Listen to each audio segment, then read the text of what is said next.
Ibu, saudara-saudari yang diberkati Tuhan, salam sejahtera bagi kita, Shalom. Kita berjumpa kembali dalam renungan harian hari ini, Rabu tanggal 16 Desember 2020. Sebelum kita membaca firman Tuhan, mari kita bersatu di dalam doa. Kasih karunia Tuhan Yesus Kristus dan kasih Allah dan persekutuan Roh Kudus menyertai kamu sekalian. Amin. Firman Tuhan yang menjadi renungan kita hari ini tertulis di dalam kitab Hosea pasal 14 ayat 5. Demikian firman Tuhan. Aku akan memulihkan mereka dari penyelewengan. Aku akan mengasihi mereka dengan sukarela, sebab murkaku telah surut daripada mereka. Demikian pembacaan firman Tuhan. Bapak, Ibu, Saudara yang diberkati Tuhan, benar Tuhan mengasihi umat-Nya seperti orang tua yang mengasihi anak-anaknya. Namun tidak ada orang tua yang baik yang di dunia ini yang tetap membiarkan anaknya bila terus-menerus melakukan kesalahan yang sama dan berulang-ulang tanpa ada penyesalan dan pertobatan. Ada saatnya diberikan pendisiplinan agar anak sadar dan tidak mengulanginya lagi. Benar bahwa pengalaman adalah guru yang baik. Seharusnya bila sudah pernah mengalami kesalahan, maka belajarlah dari kesalahan yang sama sehingga tidak melakukan kesalahan yang sama pula. Bukan hanya kesalahan kita sendiri, kesalahan dari pengalaman orang lain pun bisa menjadi guru yang baik bagi kita, agar pengalaman orang lain itu tidak menjadi celaka bagi kita. Apa yang dialami orang lain juga adalah guru yang baik bagi kita. Inilah gambaran hubungan Tuhan dengan umat Israel. Tuhan yang telah memelihara dan menyelamatkan umat, Tuhan yang telah membimbing dan menuntun umat hingga ke tanah Kanaan, tempat yang mereka diami dan miliki. Akan tetapi tetap saja umat tetap tidak setia kepada Tuhan dan seenaknya meninggalkan Tuhan dan pergi kepada Baal dan Asyur. Padahal perjanjian hubungan Tuhan dengan umat bagikan perjanjian hubungan antara suami dan istri. Tuhan sebagai suami yang bertanggung jawab melindungi dan berkorban kepada istrinya, dan Israel sebagai istri juga telah berjanji agar menjadi istri yang setia kepada suaminya. Akan tetapi Israel tetap tidak setia dan mengharapkan Baal dan Asyur untuk memberikan pertolongan. Inilah yang menjadi gambaran dari perkawinan Hosea dengan Gomer istrinya. Gomer tidak setia kepada suaminya dan pergi kepada yang lain. Akan tetapi di luar sana Gomer menderita dan kembali kepada Hosea. Lalu Hosea suaminya menerimanya kembali. Malangnya Gomer tetap tidak setia dan pergi kepada yang lain lagi.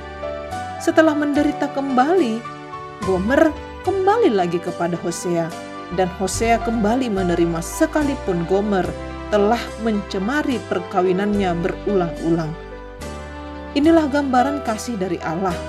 Allah yang tetap setia dan menyambut umat istri yang tidak setia ini. Allah sendiri yang memulihkan umatnya dari penyelewengan. Dan Allah sendiri yang mengasihi umatnya dengan sukarela, sebab murkaku telah surut daripada mereka, firman Tuhan. Bapak, Ibu, Saudara yang diberkati Tuhan, pemulihan adalah hak mutlak dari Allah. Namun pertobatan dan penyesalan adalah kewajiban kita umatnya. Bertobat dan menyesali adalah mengakui semua kesalahan dan berjanji untuk tidak mengulangi penyimpangan-penyimpangan yang pernah dilakukan. Dapat kita lihat di ayat 2 sampai ayat keempat, seperti menyembah berhala, berhenti bersandar kepada kekuatan yang lain, dan juga berhenti menindas orang yang lemah. Mari setiap hari hidup kita mestilah dipenuhi dengan pertobatan. Setiap saat dan setiap waktu. Sebab siapapun di antara kita sangat mudah tergelincir dan jatuh ke dalam dosa. Ketika kita mau berbalik kepada Tuhan, Sesungguhnya pemulihannya sudah satu langkah lebih awal dari apa yang kita pikirkan.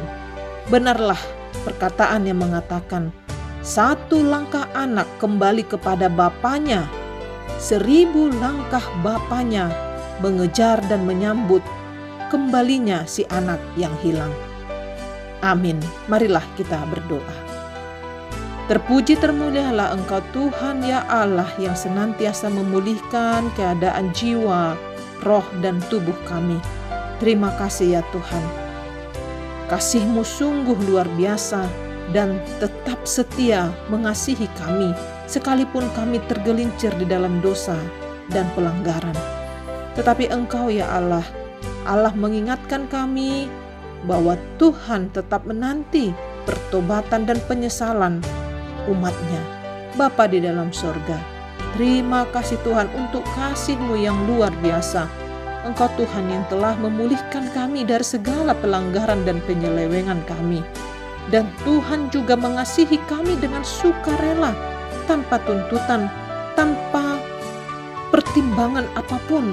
Tetapi Tuhan dengan sukarela mengasihi kami dan kembali menjadikan kami umat kesayangan Tuhan. Terima kasih ya Bapa. Kami berdoa, ajar kami Tuhan untuk tetap mengasihi sesama kami dengan sukarela, tanpa menuntut apapun, tanpa mengharapkan imbalan sekalipun, karena Engkau telah terlebih dahulu mengasihi kami.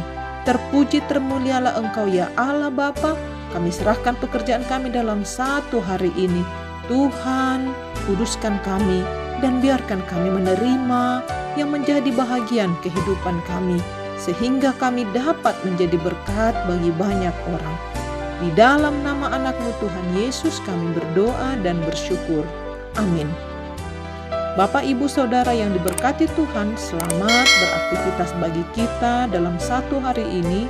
Tuhan Yesus selalu menyertai kita. Shalom.